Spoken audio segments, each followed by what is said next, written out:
Why are you sad, teacher? I am not able to understand the behavior of my students and can't understand how they can learn better. Oh, don't worry, I will explain you. Okay. We can understand their behavior and learning progress with the help of education psychology. Oh, really? Let me know about educational psychology. Why not? Let us discuss education psychology. Hello learners, I'm Dr. Jagpreet Kaur from Department of Education, Punjabi University, Patiala. Welcome to this session on learner, learning environment and the significance of educational psychology for the teachers. In this session, we will discuss the meaning and concept of learning, different features of learning, how to construct a good learning environment, concept of teaching, different levels of teaching, phases of teaching, along with significance of educational psychology for a teacher.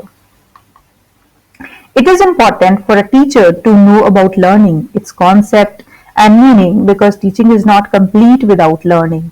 Both teaching and learning complement each other. A teacher must know about how learners learn, and this is the reason teachers gain knowledge about the concept and meaning of learning in education. Learning is a natural phenomenon which is natural to all organisms, including both humans and animals. Learning affects a child's development. A child learns new habits only through the process of learning, and through imitated traditions and customs. Intellectual skills are also developed through the process of learning. The decision of right and wrong, the concepts of justice and aesthetic sense, etc., develop through learning. This process of learning continues throughout life. Learning situations are most natural and common in life, and every one of us is learning one thing or the other, although he may not necessarily be aware of it. An individual starts learning immediately after his birth. While approaching a burning matchstick, child is burnt and he withdraws himself always. He learns to avoid not only the burning but also the burning things. Next, let's discuss a few definitions of learning. First definition is by Murphy, 1968. According to Murphy, the term learning covers every modification in behavior to meet environmental requirements. Next definition is by Smith, 1962. According to him, learning is the acquisition of new behavior or the strengthening or weakening of old behavior as a result of experience. Next is definition by Kingsley and Gary, 1957. According to Kingsley and Gary, learning is the process by which behavior in the broader sense is organized or changes through practice or training. According to Kimball, 1961, learning is a relatively permanent change in behavioral potentiality that occurs as a result of reinforced practice. Next are the three different forms of learning, which are formal learning, informal learning, and non-formal learning. First type of learning is the formal learning. This is a kind of learning typically provided by an education or training institution, structured in terms of learning objectives, learning time, or learning support, and leading to certification. Formal learning is intentional from the learner's perspective. Next, second is the informal learning. This is a kind of learning resulting from daily life activities related to work, family, or leisure. It is not structured in terms of learning objectives, learning time, or learning support, and typically does not lead to certification. Informal learning may be intentional, but in most cases it is non-intentional or incidental or random in nature. Third type is the non-formal learning. It is the learning that is not provided by an education or training institution and typically does not lead to certification. It is, however, structured in terms of learning objectives, learning time, or learning support. Non-formal learning is intentional from the learner's perspective. Next are the characteristics of learning. We have the following characteristics of learning. First is learning is the change in behavior. Change in behavior caused by learning is relatively enduring or permanent in nature. Learning is a continuous and lifelong process. Learning is a universal process. Learning is purposive and goal-directed. Learning involves reconstructions of experiences. Next is learning is the product of activity and environment of the individual. Learning is transferable from one situation to another. Learning does not necessarily imply improvement. Learning does not necessarily imply the development in the right direction. Learning helps in bringing about desirable changes in behavior of the individual. Learning helps in the attainment of teaching learning objectives. Learning helps in the proper growth and development of the individual. Learning helps in the balanced development of the personality of the individual. Learning helps in proper adjustment, and it helps in the realization of the goals of life. Similarly, we have few features of learning. Learning implies change. Learning is development. Learning is adjustment. Learning is universal. Learning is a lifelong process. Effective learning is always pre-planned. Acquiring new knowledge in terms of previous learning. Learning should have a definite purpose. Learning is intelligence. Learning is by doing. Progressive learning is new learning. And learning is related to the environment of the individual. So, there are two types of learning goals. First being the acquisition of knowledge. Second is acquisition of some skills. Next, let's discuss the process of learning. Learning is a process, not a product. This process has continuity and carried over through various steps. In short, the learning process involves a motive or drive or attractive goal and a block to the attainment of that goal. All these are essential. Next is learning cycle. Learning cycle involves 5 steps. First is setting the learning objectives. Second is instruction, delivery and self-learning. Third step is learning activities, interactions, exercises and practices for the learners. Fourth is evaluation against the learning objectives set forth in the first step. Fifth is feedback about learning, which is provided by the results of evaluation to the set learning objectives. And this learning cycle, this can be repeated for each chapter, this can be repeated for each credit point, this can be repeated for full course as well. Next, let's discuss the term learning environment. Learning environment refers to the diverse physical locations, contexts and cultures in which students learn. Since students may learn in a wide variety of settings such as outside of school locations and outdoor environments, the term is often used as a more accurate or preferred alternative to classroom, which has more limited and traditional connotations. A room with rows of desks and a chalkboard, for example.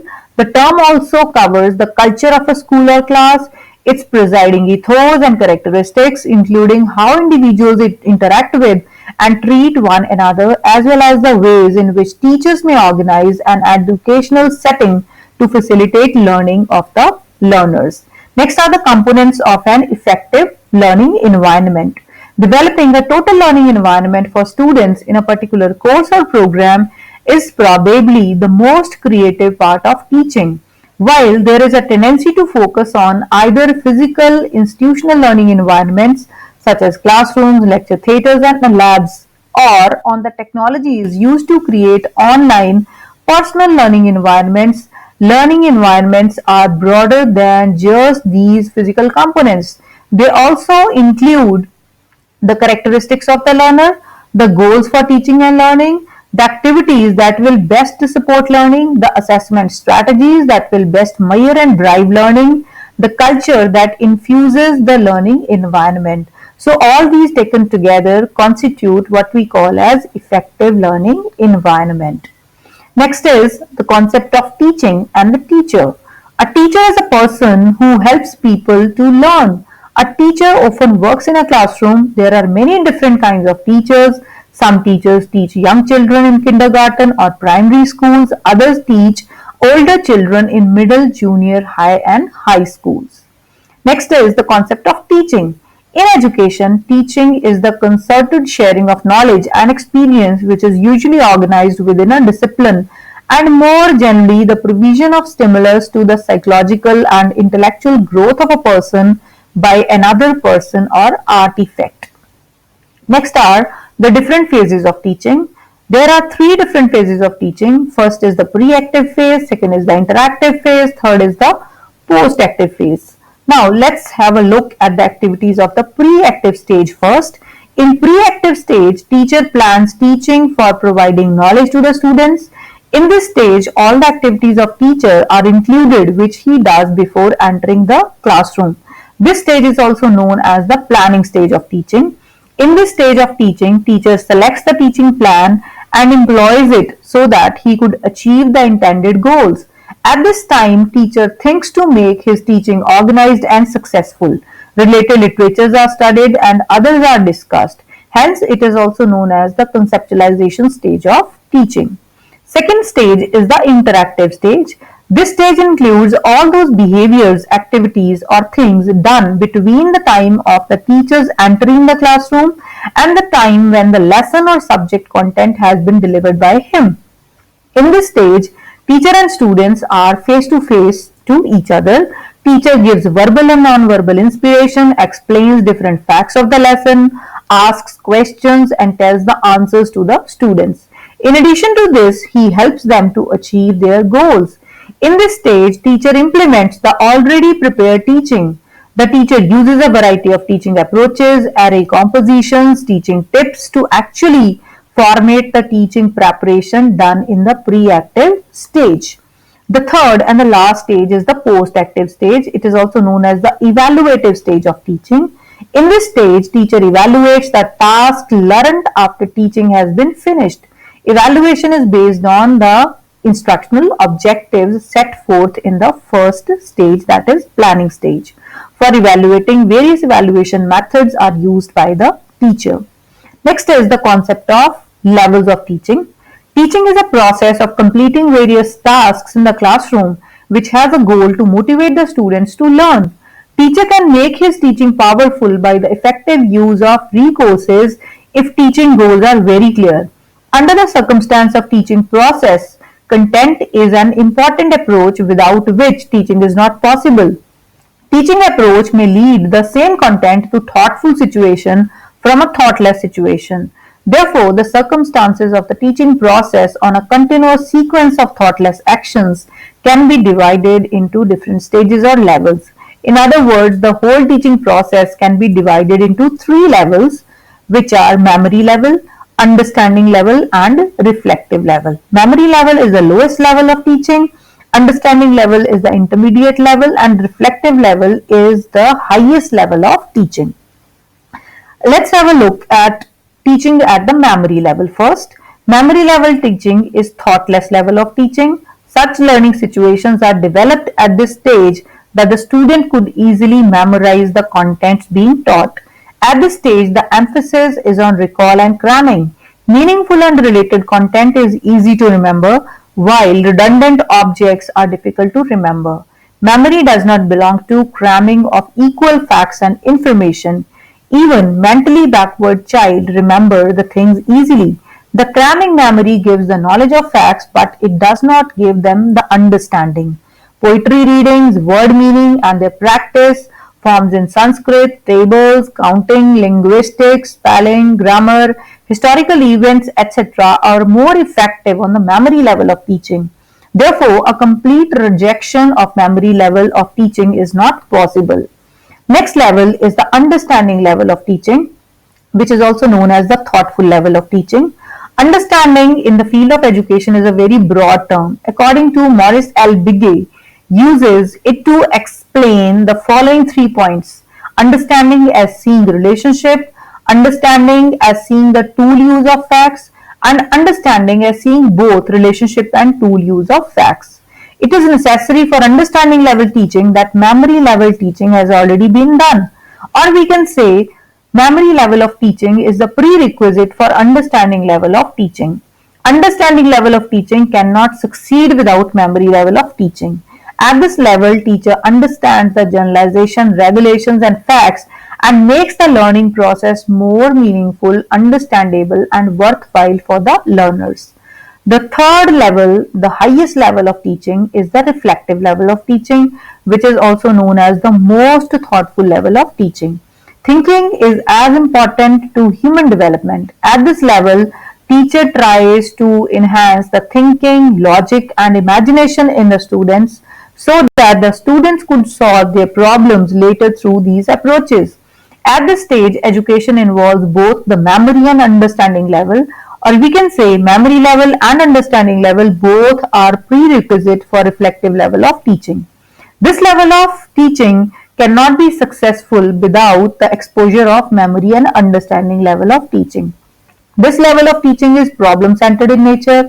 Teacher presents any problem in front of the situation, in front of the students in the form of a problematic situation, and students start thinking by getting motivated and active.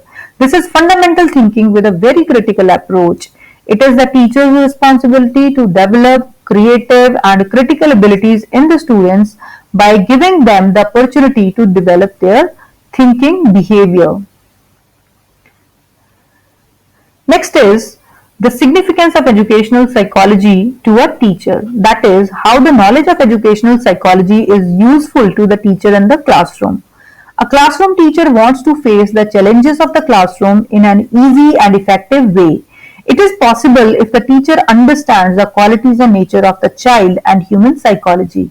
The subject educational psychology is also a challenging field through which different complex problems of educational system can be solved.